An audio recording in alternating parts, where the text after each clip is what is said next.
نہیں تھا. جب اس نے کہا کہ مجھ سے غلطی ہوئی ہے, اس نے اعتراف کیا, تو وہ ایک ذہنی مریض بن گیا. تو یہ قوم نہ بھیڑ بکریاں ہیں, نہیں یہ قوم اتنی بیوقوف ہے. اور اگر آپ سمجھتے ہیں کہ ڈنڈے کے زور پہ اس طرح جیلی فیاریں کر کے, لوگوں کے اوپر پرچے کاٹ کے, لوگوں پہ ظلم کر کے, فسائیت کر کے آپ ان لوگوں کو زبانیں بند کر لیں گے, ان کے منہ بند کر لیں گے, تو دلوں سے تو آپ نہیں نکال سکے. آپ نے کیا کیا پنجاب میں؟ آپ نے بہت زیادہ سختی کی, لوگ نہیں نکل سکے, نہ جلسہ ہوا, نہ جلوس ہوا, نہ کارنر میٹنگ ہوئی. رزلٹ کیا آیا؟ لوگوں نے خود جا کے امیدوار کا نشان ڈھونڈ کر مور عمران خان کو لگائی. آپ نے نشان لے لیا, آپ نے پارٹی ختم کر دی, بلے کا نشان آپ نے لے لیا, امیدواروں کے قرارداد ریجیکٹ کر دیے. پھر بھی کیا ہوا؟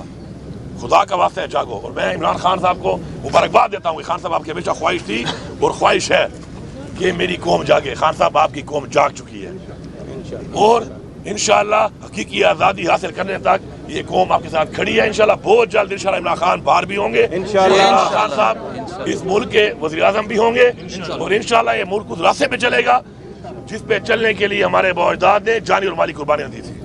گنڈر صاحب یہ بتائیے گا کہ جب سے آپ نے منصب سنبھالا ہے اس کے بعد آپ کی 2-3 ملاقاتیں ہوئی وزیر اعظم سے, جس پر عمران خان نے خاصی ناراضگی کا اظہار کیا کہ آپ کو ان کے ساتھ تصاویر نہیں بنانی چاہیے. اس کے بعد آپ کی ملاقات ہوئی خان صاحب سے, کیا اس میں کوئی گفتگو ہوئی؟ دوسری بات یہ کہ اس وقت جو خان صاحب کی جو رہائی کی خبریں چل رہی ہے, یہ بتایا جا رہا ہے آپ کا مین کردار ہے اور میڈیشن کے لیے آپ کور کمانڈر سے بھی اور دیگر لوگوں سے بھی آپ کی بات چیت چل رہی ہے, اس میں کیا صداقت ہے؟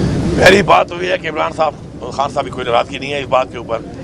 میں جو کہ ایک صوبے کا مجھے خان صاحب نے وزیر اعلیٰ بنایا ہے, میرے پر اس صوبے کی عوام کی اور میرے صوبے کے حقوق کی ذمہ داریاں ہیں. اور فارم 47 پہ جو یہ وزیر اعلیٰ بنا ہوا ہے اس وقت ظاہری بات ہے وہ لیڈ کر رہا ہے, تو میرے جو معاملات ہیں اسی کیبنٹ سے اور اسی فیڈرل گورنمنٹ سے ہی ہونے ہیں.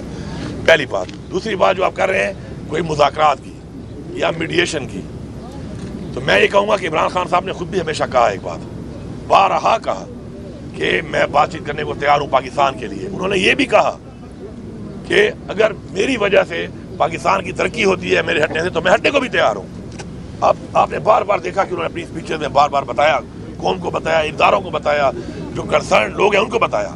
لیکن افسوسناک بات یہ ہے کہ یہاں پر جب پلان بن جاتے ہیں, لندن پلان بن گیا, کبھی کوئی پلان بن گیا, کبھی کوئی پلان بن گیا, ان پلانز کے اوپر جب ملک چلے گا اور کچھ فرد واحد, ادارے نہیں, کچھ فرد واحد جب اپنی ذات کے لیے اپنی ڈیل کے مطابق ملک کو چلائیں گے تو اس کا ایسا ہی انجام ہوتا ہے. باقی عمران خان کی جو رہائی کی بات ہے ہم اس کے لیے پوری کوشش کر بھی رہے ہیں, ہم کریں گے بھی صحیح. ہماری ٹیمیں لگی ہوئی ہیں, سارے جیلی کیسز ہیں, ایکسپوز ہو رہا ہے یہ نظام, اور انشاءاللہ اللہ الحق ان کو مزید ایکسپوز کرے گا, اتنا ایکسپوز کرے گا کہ یہ منہ دکھانے کے نہیں رہیں گے.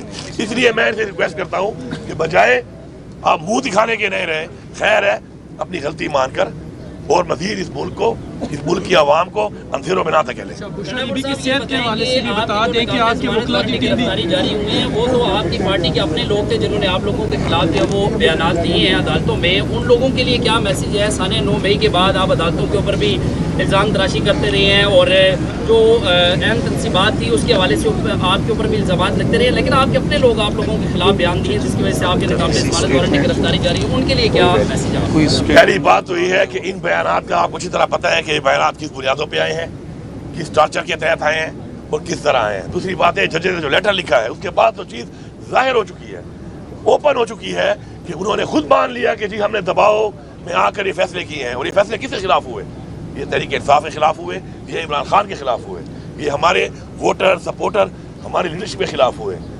اور جہاں تک آپ بات کر رہے ہیں کہ میرا مختلف تھانوں میں نام ہے, تو میں یہ کہوں گا کہ ایک ٹائم میں 8 ڈسٹرکٹ کے اندر 9 مئی کو میں موجود ہوں. 1 گھنٹے کے اندر میں نے ان 8 ضلعوں میں کارروائیاں کی. اب میرے پاس ایک ایسا F-16 طیارہ تھا جو سپیڈ F-16 کی مار رہا تھا, اتر ہیلی کاپٹر کی طرح رہا تھا. یہ ٹیکنالوجی پاکستان میں اگر میرے پاس ہے تو میرے پہ ثابت کر لیں. باقی یہ ایکسپوز ہو چکے ہیں, اب ان کو سمجھ آ نہیں رہی اور یہ سمجھ رہے ہیں بیوقوفوں کی طرح کہ یہ اس قوم کو دھوکہ دے دیں گے. میں خان صاحب کی ایک بات ریپیٹ کرتا ہوں, خان صاحب نے کہا تھا نالائق بھی ہو اور بے غیرت بھی ہو.